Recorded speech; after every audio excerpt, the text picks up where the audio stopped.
everybody, I tabbed this for a student and I thought you might enjoy it too. So here we are, we're going to learn a little bit of Queen. And it's very chordal, as always with my arrangements, but we're going to start with our C major. And I'm going to bring these guys up. So as always, P my fingers with me, you know me now guys. So thumb is taking care of my bass notes, my E, my A, my D. Index is on the G, middle on the B string, and then ring finger on the E string. Obviously, when you play this, do not play up the neck, play over there by the sound hole, you're going to get a better sound, everything's going to be nice. Okay, so we're starting around the shape of a C chord. I'm putting the 2 down for stability. You don't have to, but say I missed that 3, it would still sound fine if that 2's down. If it's not down, it might sound quite horrible. And accidents are definitely more likely to happen if I'm up the neck, so I'm going to put down this C chord. And we've got 2 coffees to start with, 2 pairs of quavers or 8th notes. So you're going to have a coffee, coffee, and then you've got a coffee rest, and then a cough rest. So in terms of the rhythm, if I just pat it here, we've got a coffee, coffee, coffee, coffee. I'll do it again. Coffee, coffee, coffee, coffee. All right, and that's your coffee, coffee, coffee, coffee. So let's see if we can play that together. Let's just talk about the mechanics. So little finger is going to take care of the 3 on the E string, but generally I'm leaving this chord down because I want it to ring and sound very pretty and romantic, you know, love of my life, right? So we're going thumb and middle finger together, and we're going to go coffee, coffee, coffee, coffee. Or if I count 1 and 2 and 3 and 4, and we're going to go 1 and 2 and 3 and 4 and. Let's put that all together. Let's play it together. I'll count you in with the 1 and 2 ands.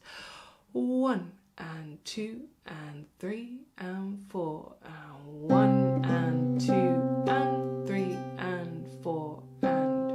Let's do that one more time and then we'll move on to the next bar because as you can see it's almost the same in terms of rhythm. The rest are the same, but the first 2 beats are simpler. They're just T's, just crotchets or quarter notes. So we're going to go bar 1 into bar 2. 1 and 2 and 3 and 4 and 1 and 2 and 3 and 4 and 1 and 2 and 3 and 4 and. Alright, let's look at bar 2 together. But I'm pretty sure you did it anyway, but we'll look at it together just in case you were like, whoa, what? So open notes, which is nice, and because it's a crotchet, or a chord note, gives you time to think, where is that 2? The 2 is the note of A, if anybody is curious. That's what you're aiming for. So count you in 1 and 2 and 3 and 4, and just to really accentuate how much time you've got, if you like, to find the 2. So you're going to go 1 and 2 and 3 and 4 and 1 and 2 and 3 and 4 and. Alright, cool. Let's move on to bar 3 because I think you're going to be fine with bar 1 and 2. You can always rewind if you need to, and you can always slow me down. Here's the little graphic to show you how. But let's come on up the neck for the next bar. We're going to go zhunk up here, so I will have to move my little hand down just a smidge. And we're going to go open D and to the 6 on the B, which is giving you the note of F if you're curious. And if you notice, that's a D shape really, that's up on 5th fret. So if that helps you, just think, okay, we're doing like a D shape here going on. Now I wouldn't play it like that because that's quite awkward. I'm having to squish this finger down and I need that note anyway, so I would bar that and just put my middle finger in between. And I've got to reach over to 7 anyway. So that's kind of comfy if I do it like that. If I were to do it like that, I'd have to use my little finger. It'd be quite a cacophony of fingers. It'd be quite awkward for me, so I won't do it that way, but I'm gonna go. So like I said, pinching together to start with. And if I count that, 1 and 2 and 3 and 4 and 1 and 2 and 3 and 4 and. Alright, let's do that bar together. 1 and 2 and 3 and 4 and 1 and 2 and 3 and 4 and. Super! And then we've got a fairly nice bit here. Now use this, well, I was going to say use a 7, but don't use a 7. Use the open note after it because you're going straight into an open note to give you time to think, I need a G7 shape. Because if you don't think G7 and you do it a normal G way, you'll see what I mean. You'll go from that 7 and you'll end up like that, which is horrible. Nobody wants that, right? So you need your fingers to think, oh, I'm doing G7, I'm doing G7. Whether they do it that way or that way, nah, that's not going to work. Like that way. Whichever way works better for your hand, that does not work for me. Generally, I see this a lot, and this interval does not work for many people at all. You need that space, all right? So try not to use your index to your middle if you're jumping over a fret. Okay, lecture over. Let's go from that D minor bar into the G bar straight after it. 1 and 2 and 3 and 4 and 1 and 2 and 3 and 4 and 1 and 2 and 3 and 4 and I keep this one down so that I can find my way. Just a thing I do. Don't feel you have to do it. It's not that I'm pressing it down. I'm not doing any AC/DC. I'm just leaving it down to find where I'm going. All right, we're halfway through, okay? Well, more or less. So let's come back up to the top and let's put those 4 bars together, shall we? Nice and steady. 1 and 2 and 3 and 4 and 1 and 2 and 3 and 4 and 1 and 2 and 3 and 4 and 1 and 2 and 3 and 4 and 1 and 2. Think G7, 3 and 4 and super. Okie dokie. Looking ahead at the next bar, we've got a slightly different rhythm going on. I'm going to use some mnemonics to help you out here. You've got a coffee, tea, dump, dump, tea. So coffee, tea, dump, dump, tea. And if I was to count that, I'll go slow so I don't confuse my brain, but we'd go 1 and 2 and 3 and 4 and... So I'll count you in. 1 and 2 and 3 and 4 and 1 and 2 and 3 and 4 and... Good. And then we'll do it one more time for the people that like the mnemonics, if I get them the right way around. I'll still count you in with 1 and 2 and 3 and 4 and coffee, tea, dump, tea. It's interesting, at the minute I have to count or say something at the same time as playing. Don't know why, but my brain goes crunch. It's easier to sing it, honestly. Anyway, that's that bar. Let's move up to the next bar. And we're going from that 1, and we've got to kind of gracefully come across to a 3 and a 5. So you might want to slightly drag it so that you don't ring. You don't want the string to keep ringing. So you don't want that kind of sound, because you'll get a pull off. So just keep that finger sliding across, find the 3 and the 5. Like so. And we're going to talk about tempo in a minute, so don't worry about this being perfectly to tempo. That's not necessary right now. So from the 1, dragging across, finding the 3 and the 5, plucking, moving these guys out of the way so you can see what I'm doing. And then you've got 2 crotchet rests. You'll go 1, 1, 2, 3, 4. Alright, let's do that again. From the 1 in the previous bar. So you're going there. Drag it across. 1, 2, 3, 4. Alright, we're going to keep going because we'll put these bars together in a minute. So we're on our D minor bar, if you like, where you've got a nice, fairly simple rhythm here. We're going tea, coffee,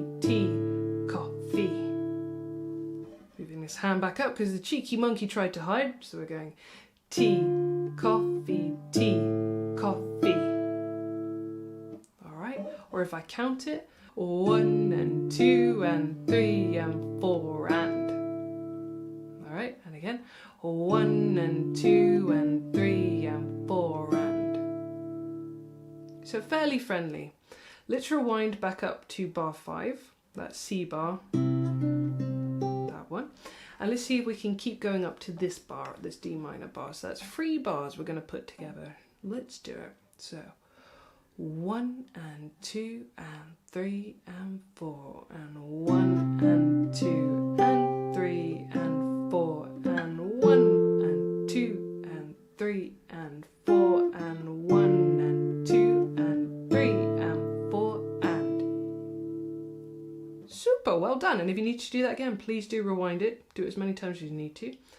Okay, let's look at the next bar then. And you're coming up the neck now, and we're coming to 6th fret, and we want to use our middle and our ring finger coming back to the 5 for the pull off. And then we're going to use our little finger to find the 7 on the G string.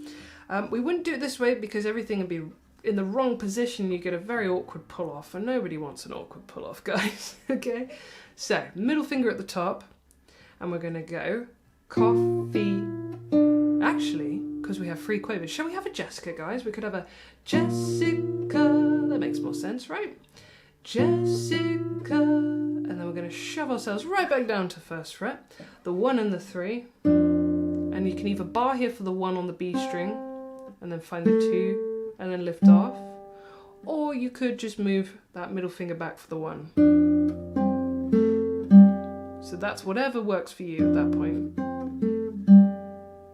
And only you will know. And sometimes, you know what, your hand just changes its mind when you're mid-flow anyway. So as long as you're aware of where you should be going. But we're going 1 on the E string because that is our F. We definitely want that one. That's our bass note. Alright. Oh, and another thing to say, if you do choose to bar it, just do remember to lift it up, otherwise you're going to get, and that's going to clash horribly. You do not want that G sharp in that, okay? So let's rewind to bar 7 because we've got some open notes before this B flatty bit up here anyway. So when we're going to that A minor, we're thinking, right?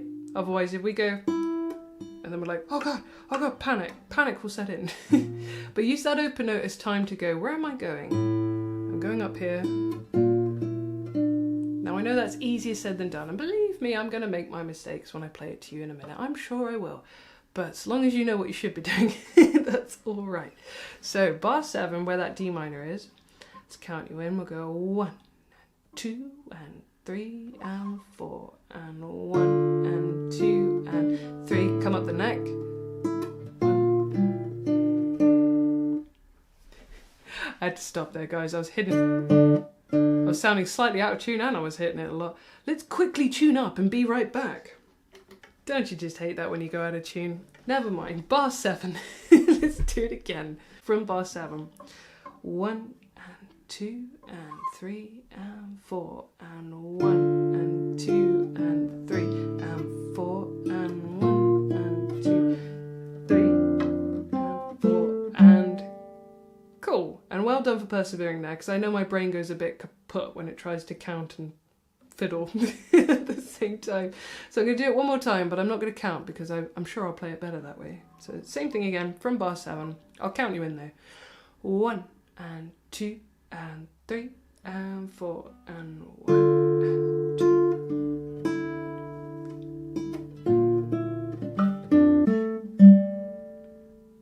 Good. Well done, because you kept going. I know I missed a bass note, but we're only human, eh? We're only human. Okay, so the next bar, we're looking at chords really. We're doing a B flat to an F to a D minor 7 and then a... This is a G minor, but don't worry too much about that because you're essentially going A to a G, so you're not using the 3rd, so it's not obvious. So I don't need you to do that unless you want to. But yeah, that could get messy. Don't worry about G minor. Let's keep life simple. So B flat, you could do that if you want to, or that, to have the chord of B flat. Let's bring these guys back up. And you could go to an F if you want to. The notes, the numbers / notes that I've given you are the important ones if you like, where you can hear the tune. That's your, you don't know, like that, okay? So if you do the chords, what I'm basically saying is try not to do all of them equally, otherwise nothing is accentuated and you can't really hear the melody in it, you just hear the chords. Right? That's pretty, but I'm not getting what he's going for there. Whereas if I do my... then I can hear what he's getting at in the chord, right? So accentuate those ones. The rhythm is nice and easy. Yay! We're just going T, T, T, coffee. And you might find, yeah, see that pull off did not sound, did it? It wasn't that great. So you could just have a, and that would be fine. And I've popped a writ on the next two, well, this bar and the one after it, because I feel like this is where we're slowing down. We're getting sweeter in the song anyway. So by all means, take your time here. Don't plonk your way through the song because you'll lose something, you know, something of its spirit if you do that. So let's do bar 9 together, okay? Whether you're doing it with your chords or not, make sure you pick the important bits. So we're gonna go 1, 2, 3, 4. 1, 2, 3, 4. And this is where I'm really slowing down here to come up for my next bar. I want to get my fingers in the right place. I think C chord with little finger on the 3. And I lean back for the 1. And then I could use this F or I could use that F, whichever F to finish. The squiggly line just means drag your finger across it. It's an arpeggio marking, okay? You can do it like that, or you can plucky, you know, my old staggered pluck, whichever you prefer. But let's look at that final bar then. So we've got a crotchet rest, which will give us time to go, whoa, where are we going? C chord, little finger on the B string on the 3, and then we're plucking. And fairly slowly, even though the coffee's coffee, lean back for the 1, and then a nice F. Or the other F. Fine as well. It's just the bottom end of this F anyway, so it's all good. Okay, let's see if I can go all the way through this now with my right hand over the sound hole there to prove that I can play this even though I only tapped it last night. It's all good. So here we go. 1 and 2 and 3 and 4.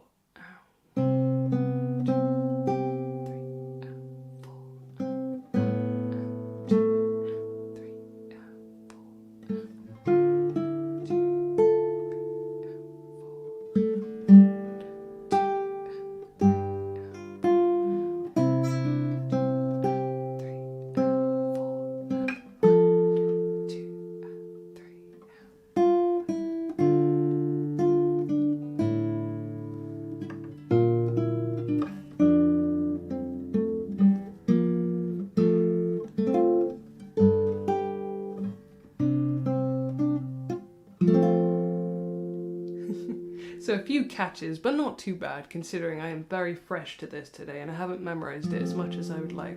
But I wanted you to have it because it's pretty, right? It's very, very pretty. You can go much slower than that. I was just trying to stick to the timing I'd set you, but you could easily do this very slowly. As I said before, you don't want to plonk your way through the song. It's very pretty. So really enjoy those notes. Hold them down.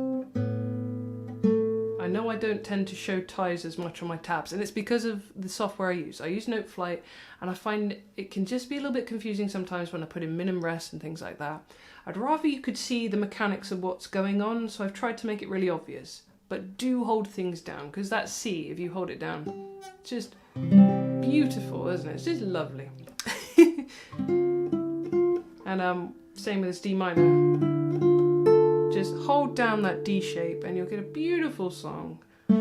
Just lovely. And I should also say transitions between bars, some of them can be quite difficult. Some of them are easier, like the 7 to the 0 is easy because it's an open note, right? But the 1 to the 5-3, as we've discussed, isn't that easy. And I'd rather you got it clean, so take your time and enjoy the 3 and the 5. You've got an open note on bar 7, so that makes that transition fairly easy. But that transition isn't that nice, the 7 down to the 1 and 3. So do take your time with that one. You can see me struggle with it, definitely. There were options where we could do it differently, but ultimately I thought most people would be able to play it that way. And yeah, as I said before, you could just use the chords for the last bit, if you want, but really slow it down. And enjoy it. That's what it's there for. It's a lovely piece of music, so I hope you like it as much as I've enjoyed it. So thank you for joining me again, guys. See you all again soon. Bye bye.